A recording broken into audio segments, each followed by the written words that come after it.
Salut les copains, j'espère que vous allez bien.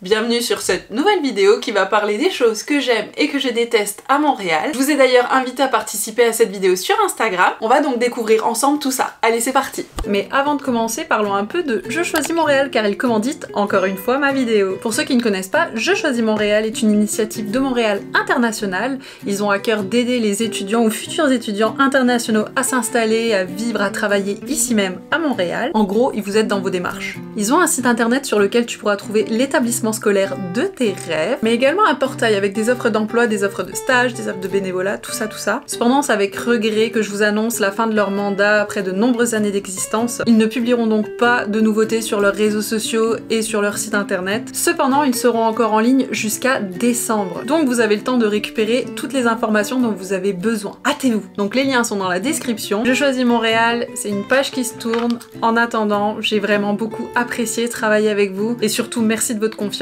Je vous souhaite tout le meilleur pour la suite de vos aventures. Bon, c'est sur cette note un peu décevante que va commencer la vidéo. J'espère donc qu'elle va vous donner un peu de punch. Allez, c'est parti! J'en ai souvent parlé, mais dans le cadre du travail, ici, je me sens humaine et non pas un numéro. Mes employeurs prennent mon avis en considération et personne en presque 3 ans que je suis ici ne m'a manqué de respect. Et ça, c'était pas le cas avant. Et c'est dingue quand même de se dire, personne m'a manqué de respect. Genre, c'est inimaginable, alors que c'est juste la norme. J'ai l'impression qu'ici, les gens sont plus éduqués au respect, à l'ouverture d'esprit, à la considération. Ça fait du bien de se sentir considéré, encouragé dans son travail. Et pas rabaissé. J'aime le Québec pour ça, vous n'avez pas idée. Vos avis à vous ne sont pas tous identiques à celui-ci. Ensuite, il y a bien sûr le jugement, etc. J'en ai souvent parlé, donc du coup, je vous ai trouvé des autres points. La possibilité de manger tous les styles de nourriture dans un rayon approximativement correct. Et ça, pour moi, il n'y a pas photo. Alors, je doute pas que ce soit le cas à Paris et dans les grandes villes, mais là où je vivais avant, comment dire, bah c'était pas le cas. Mon premier ramen, je l'ai mangé juste avant de venir au Canada parce qu'il venait seulement d'ouvrir un shop à 1h et quelques de chez moi. Voilà, je vais vous dire. Ensuite, un autre point que j'adore, c'est les activités et festivals gratuits pendant l'été et même l'hiver. Hein. Ça, c'est génial et c'est quelque chose que j'ai jamais vécu là où je vivais auparavant. Et j'adore. Voilà. Il y a aussi un truc, le fait d'être dans un endroit multiculturel et d'échanger avec des personnes du monde entier. Franchement, ça peut vraiment faire évoluer ta vision des choses sur pas mal de points et c'est quelque chose que j'aime vraiment. Ensuite, les condos, les condominiums. J'adore ça, c'est génial. Et ça, j'en ai pas en France. Vous avez absolument tout au même endroit. Moi, dans mes précédents appartements, j'avais une piscine sur le toit, j'avais une salle de sport. Et c'est quand même super cool. La sécurité, je vous ai déjà expliqué un peu mon background en France, hein. Franchement j'ai souvent eu des problèmes, ici jamais.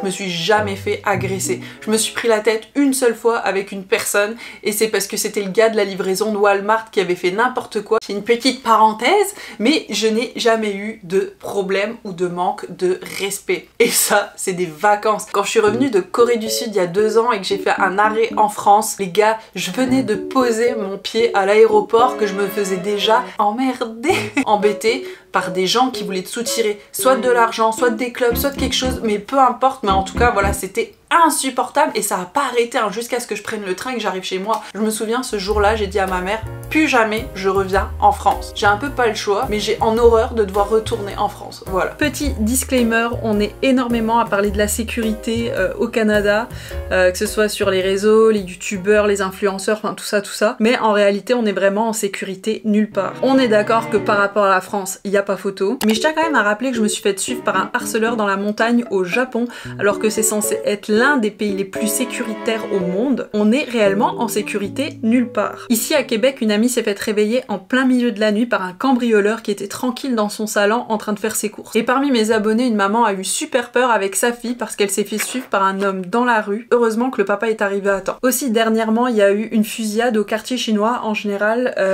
les guerres de gangs restent en gang, mais là il y a eu des civils qui ont été touchés. Donc oui, ce sont des choses qui arrivent, faut en avoir conscience. Ce sont des cas isolés comme il peut y en avoir partout, mais juste pour vous dire de rester prudent. Malgré les statistiques, on n'est jamais à l'abri. Voilà. Ah oui, un truc que j'adore aussi ici, c'est la découverte de café. J'aime pas ça autant que j'aime ça en Corée, parce que c'est vraiment un autre level. Vous verrez dans mes vlogs Corée qui arrivent bientôt là. Mais depuis que je suis ici, j'aime beaucoup ça, alors qu'avant je le faisais pas du tout. Une chose que j'adore aussi ici, c'est les mousquitaires. C'est les moustiquaires qu'il y a sur les fenêtres et éventuellement sur les portes. Pourquoi on n'a pas ça en France? Alors oui, on en a, mais c'est pas obligatoire partout. Moi je sais que la première fois que j'en ai vu, c'était chez mon amie Sarah. Elle en France, elle en a. Mais toutes les autres personnes que je connais n'en ont pas et moi je n'en ai jamais eu. Alors qu'ici, il y en a absolument partout et ça, mais c'est top. Je pense que ça devrait être obligatoire en France sur toutes les maisons, tous les apparts. Voilà. Ensuite, des choses que je déteste ici à Montréal, j'ai l'impression qu'il y en a un peu plus que ce que je pensais. Les gens sur les trottoirs, vous m'insupportez. La plupart du temps, il y a de la place pour avoir 2 files, donc une qui va d'un côté, une qui va de l'autre, normal, comme avec les voitures. Et souvent, bah, vous êtes plus de 1 à marcher ensemble et vous empêchez les gens derrière vous de passer. Et ça, je trouve ça insupportable. Et vous marchez à 2 à l'heure. Ah, ça m'énerve. Alors, je suis sûre que c'est partout pareil dans les grandes villes, mais comme moi j'ai jamais vécu d'autres expériences, voilà. Donc ça c'est la chose que je déteste le plus ici. Le coût de la vie, bien évidemment, hein, bah avec l'inflation ça fait un peu mal au portefeuille. Depuis que je suis ici, le coût de la vie a vraiment beaucoup augmenté et mon salaire pas vraiment.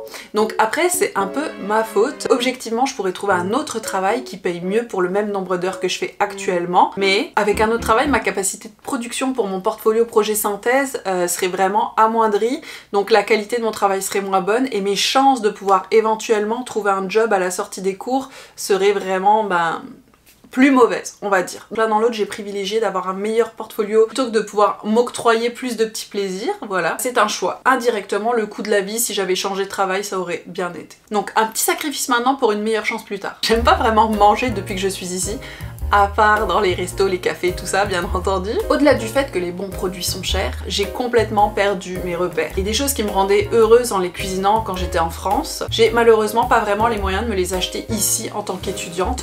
Bon, après, tout est une question de priorité, bien entendu. J'ai pu trouver une autre routine, mais elle a pas vraiment la même saveur. Sans compter les normes sanitaires en matière d'OGM, de bio, tout ça.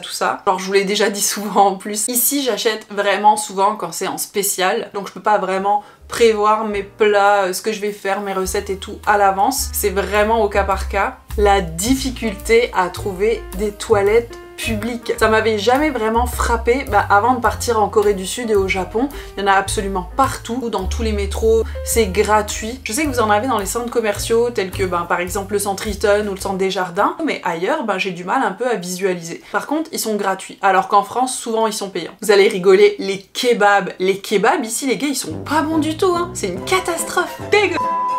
J'ai un ami qui est québécois, il a jamais vraiment aimé les kebabs et la première fois qu'il est parti en vacances en Europe, il en a mangé un, il m'a dit que c'était la meilleure chose qu'il avait mangé au monde. Voilà, c'est vous dire à quel point ils sont pas bons ici. Voilà, c'est une catastrophe. Ah oui, et en ce qui concerne le goût des aliments, moi je pense principalement aux fruits et aux légumes, c'est pas vraiment ça, hein. C'est sûr que vous trouverez forcément des choses qui vont vous plaire, mais ça n'a vraiment pas la même saveur qu'en France. Pour l'image, c'est comme si c'était du sirop qui avait beaucoup trop été dilué à l'eau. Moi j'ai l'habitude de manger mes fruits, mes légumes, d'épicer très peu de choses, rajouter très peu de sel, vraiment avoir le goût à proprement parler. Je me souviens la première fois que j'ai mangé des carottes ici, elles avaient un goût abominable, mais abominable. Donc maintenant j'ai trouvé mes petites habitudes, donc les aliments qui goûtent meilleur que d'autres, mais ça n'a pas été facile, hein. Quand tu vas dans une grande ville, tu t'attends à ce que les marchés de Noël soient exceptionnels, magnifiques, plein de lumière. Enfin, moi j'habite pas trop loin de Strasbourg et puis de l'Allemagne, et tout ce qui est marché de Noël et tout, c'est féerique, c'est magique, il y a des lumières partout, il y a de la décoration, des sapins, des bonhommes de neige, des pères Noël, c'est magique, vraiment vous rentrez dans un autre pays, il y a un monde imaginaire merveilleux. Et moi je m'attendais en arrivant à Montréal, comme c'est une grande ville, à ce que ce soit encore plus décoré, voilà, que Noël soit vraiment très présent. On voit dans les films Halloween, Noël et tout, enfin voilà, je m'attendais vraiment à un truc de malade, et en arrivant ici, rien. Un petit marché de Noël par-ci par-là, et puis les marchés de Noël, voilà, ils sont cool, mais c'est pas la sortie du siècle, quoi, hein. Je suis désolée, mais bon, on est dans les comparaisons, là. Ensuite, ah oui, un truc que j'aime pas ici, c'est que j'ai du mal à trouver des habits qui me plaisent et à des tarifs honnêtes, hein, faut le préciser. J'ai pas l'impression qu'il y ait beaucoup de boutiques sympas à part les grosses chaînes comme H&M, Zara, etc. Après vous avez Garage qui est très cool et Aritzia, je sais même plus comment ça se prononce, mais par contre les tarifs là, oh là là. Et je sais qu'en France on a énormément de petites boutiques indépendantes avec des choses vraiment très mignonnes, que ce soit pour les chaussures, pour tout, absolument tout, même la lingerie. La lingerie ici je trouve que c'est trop difficile à trouver. Alors oui, vous avez La Vie en Rose, Victoria's Secret, c'est magnifique, hein. Mais par contre c'est vraiment très cher. On a vraiment la capacité en France de trouver des petites boutiques pas trop chères, et ici j'ai l'impression que c'est ultra compliqué. Donc si vous avez des bonnes adresses, n'hésitez pas à les mettre en commentaire. Je pense que toutes les filles ici qui sont dans le même cas que moi vous remercieront. Ah oui, il y a Winners aussi. Qui, si on prend en considération le fait que ce soit de la marque, bah effectivement c'est vraiment pas cher, mais c'est quand même plus cher que ce qu'on pourrait trouver dans des petites boutiques mignonnes sans marque en France. C'est dans le sens là que je voulais dire ça. Il y a une autre chose aussi qui a rien à voir forcément avec le Québec, Montréal, tout ça, mais c'est depuis que je suis sur les réseaux, et je suis sur les réseaux depuis que je suis ici, et je vous partage donc mon quotidien, je vous partage mes bonnes adresses, je vous partage tout ça, et une des choses que je déteste, c'est les gens qui pensent que parce que je suis sur les réseaux, je suis à votre disposition. Je suis désolée de vous dire ça les gars, mais c'est pas parce que vous venez à Montréal que je fais partie des monuments à voir. Je ne suis pas une attraction touristique, je suis une humaine avec une vie. C'est pas parce que vous décidez de venir en vacances ici que moi je dois trouver du temps dans mon planning pour pouvoir vous caler. Vous vous rendez compte? Vous êtes quasiment 10 000 sur Instagram, vous êtes quasiment 10 000 sur YouTube, vous êtes plus de 6 000 sur TikTok. Hey, si je devais donner du temps à tout le monde, ça serait quoi ma vie? Mais prenez en compte le fait que me forcer la main pour vous voir et ensuite me faire culpabiliser parce que je refuse, c'est pas très sain, c'est pas très sympa. J'organise des réunions abonnées afin de pouvoir vous rencontrer, donc s'il vous plaît, prenez ça en compte, soyez poli, respectueux et courtois. Je vous donne déjà 50% de mon temps en vous créant du contenu, en vous donnant des bonnes adresses, des choses à découvrir pour vous faire gagner du temps dans votre planification de vie ici ou dans vos vacances. Alors s'il vous plaît, évitez le harcèlement moral, parce que sans vous en rendre compte, c'est ce que vous faites. Les personnes qui font cela se reconnaîtront.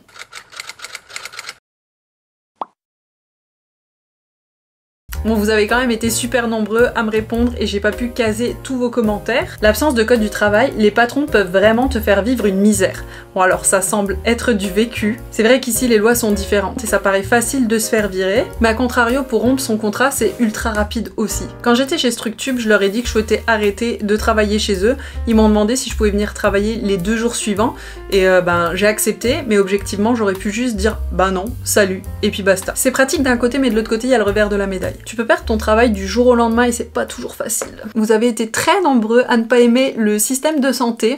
D'ailleurs, je ne sais pas pourquoi j'y ai pas pensé, vu que je suis en plein dedans. À la fois, regarde surtout pas Human Centipede, tu vas pas t'en remettre. J'aime pas l'idéalisation qu'on en fait en Europe, la slush et les clichés sur les Français. Donc ça, c'est un point super pertinent. En vrai, je suis contente que tu en touches un mot. Ça m'était complètement sorti de la tête, mais il y a quelques temps, une personne m'a envoyé un message anonyme. Et je comprends tellement ce qu'elle veut dire, cette personne. Montréal, c'est une ville comme une autre en vrai. Mais là où j'ai vécu en France, j'ai jamais vraiment eu l'occasion de faire tout ce que j'ai pu faire ici au Québec. Et c'est vrai que mon enthousiasme peut faire paraître la chose comme extraordinaire, mais c'est ça qui fait toute la différence en fait, c'est l'enthousiasme. Est-ce que t'es du genre à voir le verre à moitié plein ou à moitié vide? Si tu décides de t'émerveiller pour toutes les petites choses que tu vois, que tu fais, et que t'es reconnaissant pour ça, c'est sûr que tu vivras bien mieux ta vie, ton expatriation, ton immigration, qu'une personne qui est blasée de tout. C'est juste logique. Vous voyez où je veux en venir? Le bonheur est fait de petites choses, je le dis, je le répète. Clairement, ça sert à rien d'idéaliser le Québec. D'ailleurs, dans mes vidéos, je suis toujours très honnête sur mes ressentis. Objectivement, il y a quand même pas mal plus de bons points en ce qui concerne ma propre expérience, qui pourrait paraître subjective, donc qui est bien compliqué. Idéalisez pas le Québec pour autant, il a ses bons et ses mauvais côtés. Ah oui, alors l'hypocrisie a aussi très souvent été citée. J'en avais parlé avec des Québécois qui me disaient justement que